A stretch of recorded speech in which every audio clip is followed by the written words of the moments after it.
In 1991, a plastics company in Norway decided to build an electric car. Not a car company, a plastics company. Within a decade, Ford would own them, California would need them, and their fleet would be sent to the crusher. Think City went bankrupt 4 times chasing an electric vehicle dream that finally arrived, 1 year after the company died, for good. In January 1991, John Otto Ringdahl registered Pivco in Bærum, a quiet municipality just outside Oslo. Ringdahl was the son of a plastics manufacturer. He did not know how to build a traditional car, so he built one like a modern appliance. The engineering was surprisingly clever. Pivco built an extruded aluminum chassis and wrapped it in a single-piece body of recycled thermoplastic. It had no paint. If you dented the door, you did not take it to a body shop. You pointed a household heat gun at the panel until the plastic warmed up and popped back into shape. Locals treated the project as an amusing oddity, but Ringdahl had a deadline to force them to take him seriously. The 1994 Winter Olympics in Lillehammer were coming to Norway, and the organizers wanted a showcase of clean Scandinavian technology. Pivco promised 15 working prototypes. By the time the games opened, 10 completed cars were driving athletes through the snow. They called the model the City Bee. It looked ridiculous, but it worked. The early story felt entirely improvised, but the core ambition was real. The joke was over. The engineering was about to get serious. To get more range, the engineers needed a serious battery. They chose a sodium nickel chloride system, a molten salt battery. It had great potential, but it had a bizarre catch. The chemistry required the battery to stay incredibly hot, above 300 degrees Celsius, all the time. That worked when the car was plugged in, but if you left it unplugged, the temperature slowly dropped. The liquid salt inside solidified into a block of stone. The car died. It was completely useless. You could not jump-start it. You had to tow the dead machine home, plug it in, and wait hours for the core to warm back up. Think quietly abandoned the molten salt.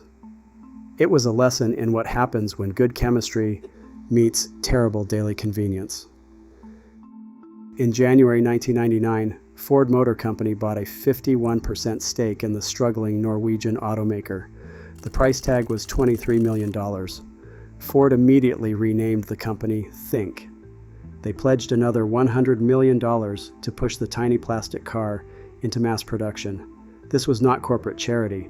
It was a cold legal calculation.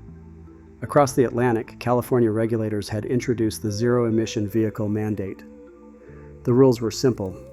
If a major automaker wanted to sell profitable, gas-guzzling SUVs in the state, they had to sell a specific quota of electric cars. Ford did not have a viable electric car of its own, but Norway did. Think desperately needed cash to survive. Ford desperately needed a compliance vehicle to avoid massive regulatory penalties. The partnership worked for both sides, but they were playing entirely different games. Ringdahl's plastic prototype was no longer an eccentric Scandinavian hobby. Almost overnight, it had become a high-stakes tool of American corporate survival.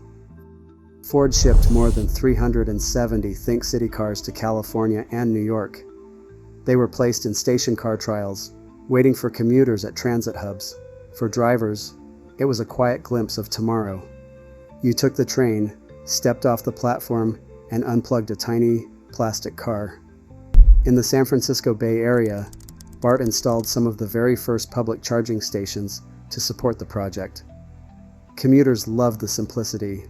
The routine worked. People actually loved driving them. The little cars were nimble, highly practical, and incredibly easy to park. This demand was entirely real, not some manufactured corporate projection. Even Google co-founder Sergey Brin leased one for his personal use around Silicon Valley. For a brief moment, it looked like the Norwegian underdogs had cracked the code. They bypassed traditional dealership networks and found a market that wanted exactly what they built. The cars fit into daily life. The technology worked. It was a rare, optimistic window where the dream made perfect sense. It seemed like think was not wrong. They were just early. Then, the rules changed. In 2001, major automakers sued the state of California. They wanted to kill the zero-emission mandate. They won. Regulators blinked, and the strict electric quotas were slashed. Almost overnight, Ford did not need a compliance car anymore. The little plastic hatchback was suddenly a financial liability. On January 31st, 2003, Ford pulled the plug. They sold Think to an Indian consortium for next to nothing. But they still had the cars. More than 300 leased vehicles were scattered across California and New York. Ford did not want to sell them. They did not want to maintain them. They wanted them gone. So they rounded them up. About half of the American fleet was towed to a scrapyard.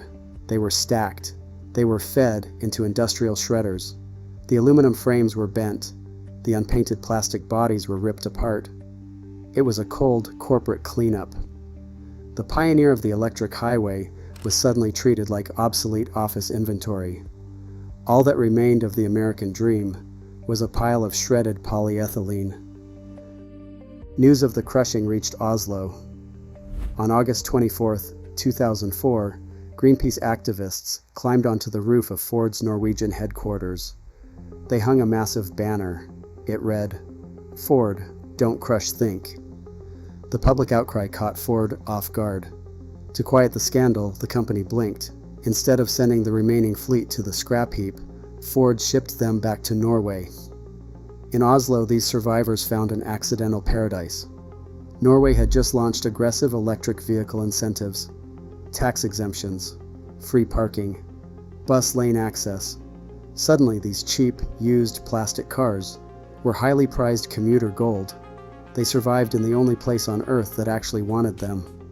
But back at the corporate office, the ground was already shifting again.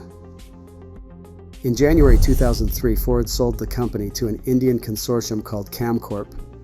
The purchase price was next to nothing. The new owners promised a grand restart. The momentum quickly evaporated. In March 2006, Think filed for its first official bankruptcy. Once again, local Norwegian investors stepped in. A group of clean tech enthusiasts bought the assets. They restarted assembly in a factory in Aurskog. The town was proud to have the car back, but the timing was terrible. The 2008 global financial crisis arrived. Credit markets froze overnight. By December, Think suspended production. The assembly lines went silent. The workers were sent home. A grueling pattern was now officially set. Rescue, pause, rescue, pause. Think was no longer a pioneering startup. It was a loop of chronic insolvency. In 2009, Silicon Valley tried to buy a happy ending. Kleiner Perkins put up some of a $47 million rescue package. The plan was to scale up. Assembly moved from Norway to Finland, then it moved to Elkhart, Indiana. The targets were massive. The actual output remained tiny.